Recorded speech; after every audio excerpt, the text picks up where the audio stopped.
जीवनाकडे पाहण्याची नवीन दृष्टी या ग्रंथातील सद्गुरू श्री वामनराव पै यांचे विचार.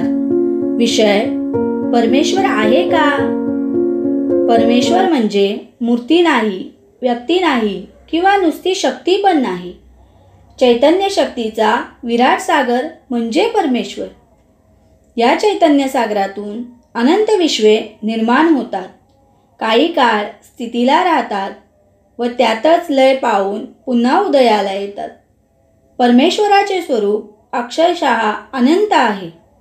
परमेश्वराचे रूप, सामर्थ्य, ऐश्वर्य, ज्ञान, आनंद अशा सर्वच अंगाने परमेश्वर अनंत आहे.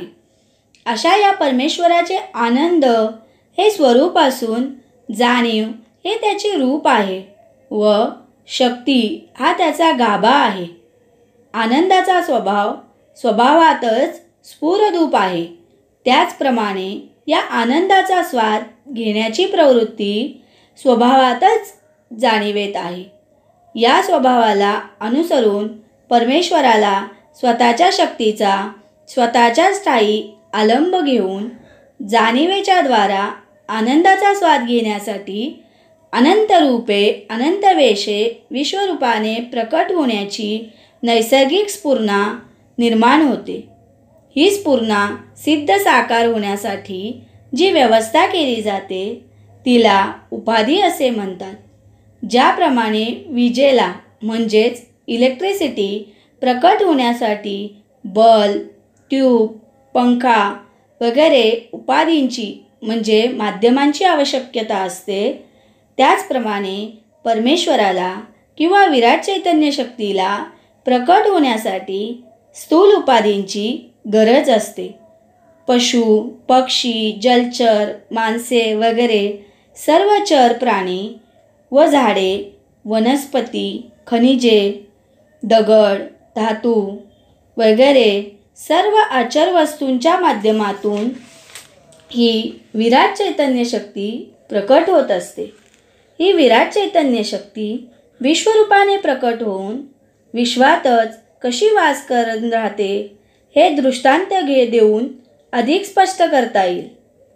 जमिनीत पेरलेली आंब्याची कोय वृक्षाच्या शेंड्यांवर 2000 आंब्यांच्या रूपाने प्रकट होते व या सर्व आंब्यात जमिनीत पेरलेली कोय जमिनीत नाहीशी होऊन ती 2000 आंब्यात 2000 कोयी होऊन वास करते.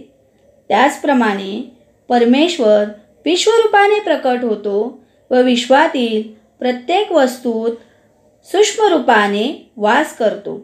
सर्वत्र वास करतो, मग तो दिसत का नाही असा प्रश्न काही लोक विचारतात. त्याचे उत्तर फार सोपे आहे. आकाशात सूर्य स्वतेजाने तळपत असतो. जे आंधळे असतात त्यांना सूर्य दिसत नाही. जे अज्ञ डोळस असतात ते जमिनीकडे पाहतात म्हणून तो त्यांना दिसत नाही.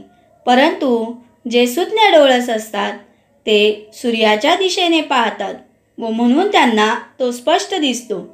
त्याचप्रमाणे चिदाकांशात परमेश्वराचा सूर्य स्वयंप्रकाशाने तळपत असतो. जे परमेश्वर नाहीच असे म्हणून डोळे मिटून घेतात त्यांना देव दिसेनच शक्य नाही. जे अस्तित्व असतात परंतु ज्यांची दृष्टी संसारात गुंतलेली असते ते परमेश्वर पाहू शकत नाही.